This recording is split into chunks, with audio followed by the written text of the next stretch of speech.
ഇന്നെന്ന് പറഞ്ഞാൽ നമുക്ക് അടിപൊളിയായിട്ടൊരു ചൂരക്കറി ഉണ്ട്. അതിനുവേണ്ടി ഞാനൊരു 2 ചൂര, ചെറിയ ചൂരയാണ്, കട്ട് ചെയ്ത് കഴുകി എടുത്തു വെച്ചിട്ടുണ്ട്. പിന്നെ ഇതിലേക്ക് ചേർക്കാനായിട്ട് ഒരു 4 വെളുത്തുള്ളിയും ഒരു ചെറിയ കഷ്ണം ഇഞ്ചിയും കൂടെ ചതച്ചത്, ഒരു പച്ചമുളക്, ഒരു 5-6 ചുമന്നുള്ളി കട്ട് ചെയ്തത്, ഒരു തണ്ട് കറിവേപ്പില. ഇനി ഇതെല്ലാം ഒന്ന് വഴത്തിയിട്ട് നമുക്ക് ആവശ്യത്തിന് പൊടികളൊക്കെ കൊണ്ട് ചേർത്ത് കുടമ്പുളിയൊക്കെ ഇട്ട് നമ്മുടെ അടിപൊളിയായിട്ടുള്ള ചൂരക്കറി കൊണ്ട് റെഡിയാക്കി കൊണ്ടെടുക്കാം. എന്നാൽ നമ്മുടെ ചൂരക്കറി വെക്കാനായിട്ട് ചട്ടിയൊക്കെ വെച്ച് നല്ലൊരു ചൂടായി വന്നിട്ടുണ്ട്. അതിലേക്ക് നമുക്കൊരു 1.5 സ്പൂൺ വെളിച്ചെണ്ണ കൊണ്ട് ചേർത്ത് കൊടുക്കാം. എന്നാൽ നമ്മുടെ വെളിച്ചെണ്ണയൊക്കെ എല്ലാം ഒന്ന് ചൂടായി വന്നിട്ടുണ്ട്. അതിലേക്ക് ചതച്ച് വെച്ചേക്കുന്ന ഇഞ്ചി വെളുത്തുള്ളി അങ്ങോട്ട് ചേർത്ത് കൊടുത്ത് ഒന്ന് ഇളക്കി വഴറ്റി കൊടുക്കാം. അതൊക്കെ ഒന്ന് വഴന്ന് വരുമ്പോഴത്തേന് അതിലേക്ക് നമുക്ക് ഒരു തണ്ട് കറിവേപ്പില, കട്ട് ചെയ്ത് വെച്ചേക്കുന്ന ചുവന്നുള്ളി, വെള്ളം പച്ചമുളക് നമുക്ക് ചേർത്ത് കൊടുക്കാം. വഴറ്റി അതാണ് നമ്മുടെ ഇഞ്ചി വെളുത്തുള്ളി പച്ചമുളക് കറിവേപ്പില ചുവന്നുള്ളി എല്ലാം ഒന്ന് വാടി തുടങ്ങിയിട്ടുണ്ട്. ഇനി നമുക്ക് ഇതിലേക്ക് ചേർക്കേണ്ട പൊടിയേറ്റങ്ങൾ കൊണ്ട് ചേർത്ത് കൊടുക്കാം. തീയൊക്കെ കൊണ്ട് നല്ലൊരു കുറച്ച് വെച്ചിട്ട് പൊടിയേറ്റങ്ങൾ കൊണ്ട് ചേർത്ത് കൊടുക്കാം. 1/4 സ്പൂൺ മഞ്ഞൾപ്പൊടി, 2 സ്പൂൺ കാശ്മീരി മുളക് പൊടി, 1/4 സ്പൂൺ ഉലുവാപ്പൊടി, ഇത്ര ചേർത്ത് കൊടുത്തിട്ട് നല്ലപോലെ ഇളക്കിയ പൊടി എല്ലാം ഒന്ന് മൂപ്പിച്ച് കൊടുക്കും. ഇതിലേക്ക് നമുക്ക് അല്പം കുരുമുളക് പൊടി കൂടെ ചേർത്ത് കൊടുക്കാം. നല്ലൊരു ഇളക്കി പൊടിയിലേക്ക് പച്ചക്കുത്തിലൊക്കെ ഒന്ന് മാറ്റി കൊടുക്കാം. നമ്മുടെ പൊടിയെല്ലാം ഒന്ന് മൂത്ത് വന്നിട്ടുണ്ട്. ഇനി നമുക്ക് ഇതിലേക്ക് ആവശ്യത്തിന് വെള്ളം ചേർത്ത് കൊടുക്കാം.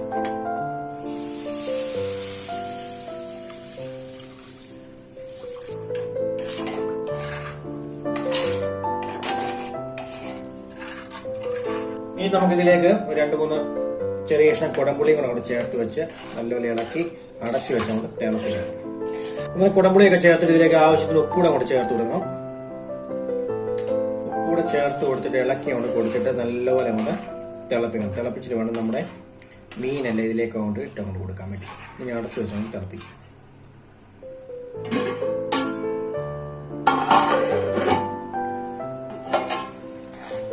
മീനിനുള്ള അരപ്പെല്ലാം അടിപൊളിയായിട്ട് തിളച്ച് റെഡിയായിട്ടുണ്ട്. ഇനി ഇതിലേക്ക് നമുക്ക് മീൻ അങ്ങോട്ട് പറക്കി കൊണ്ടിട്ട് കൊടുക്കും.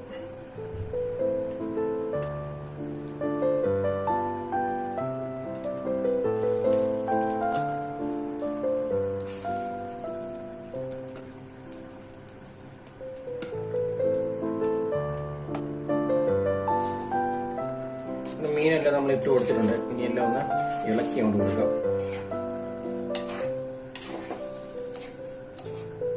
നമ്മൾ നല്ലൊരു ഇളക്കിയൊക്കെ കൊടുത്തിട്ടുണ്ട്. ഇനി നമുക്കൊരു 15 മിനിറ്റ് മീഡിയം ഫ്ലെയിമിൽ അങ്ങോട്ട് കുക്ക് ചെയ്യണം. പിന്നെ നമ്മുടെ ചൂരക്കറിയൊക്കെ ഏകദേശം സെറ്റ് ആവും. ഇനി അവിടെ അടച്ചങ്ങോട്ട് വെച്ചിട്ട് അങ്ങോട്ട് വേഗം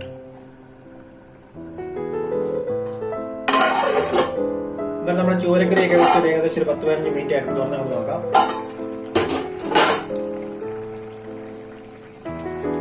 കറിയൊക്കെ എന്നാലും നല്ലപോലെ വെന്ത് കുറുകിക്കൊണ്ടിരിക്കുകയാണ്. ചാറൊക്കെ അവിടെ കുറുകി തുടങ്ങിയിട്ടുണ്ട്.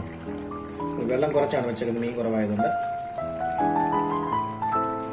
ഇനി നമുക്ക് ഇതിൻ്റെ ഉപ്പൊക്കെ അങ്ങോട്ട് ചെക്ക് ചെയ്ത് നോക്കണം. കുറവുണ്ടെങ്കിൽ നമുക്ക് ചേർത്ത് കൊടുക്കണം. ഉപ്പൊക്കെ കറക്റ്റാണ്, ഉപ്പും പുളിയൊക്കെ.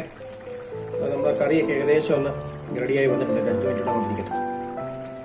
5 മിനിറ്റ് ഇരുന്ന് കഴിയുമ്പോൾ നമ്മുടെ അടിപൊളിയായിട്ടുള്ള ചൂരക്കറിയുണ്ട് റെഡിയാവും. ഒരു 5 മിനിറ്റ് കഴിഞ്ഞിട്ട് നമുക്ക് ഇനി നമ്മുടെ കറിയൊക്കെ അങ്ങോട്ട് തുറന്ന് നോക്കാം. എന്നാലും നമ്മുടെ കറിയൊക്കെ നല്ലപോലെ സെറ്റ് ആയിട്ടുണ്ട്. ഇനി തീയൊക്കെ അങ്ങോട്ട് ഓഫ് ചെയ്തിട്ട് ഇതിലേക്ക് നമുക്ക് ഒരു തണ്ട് കറിവേപ്പിലയും കൂടി ഇട്ട് കൊടുക്കാം. കറിവേപ്പിലയും കൂടി ഇട്ട് നമുക്ക് അടച്ചങ്ങോട്ട് വെക്കണം. അടച്ചങ്ങോട്ട് വെച്ച് കഴിയുമ്പോൾ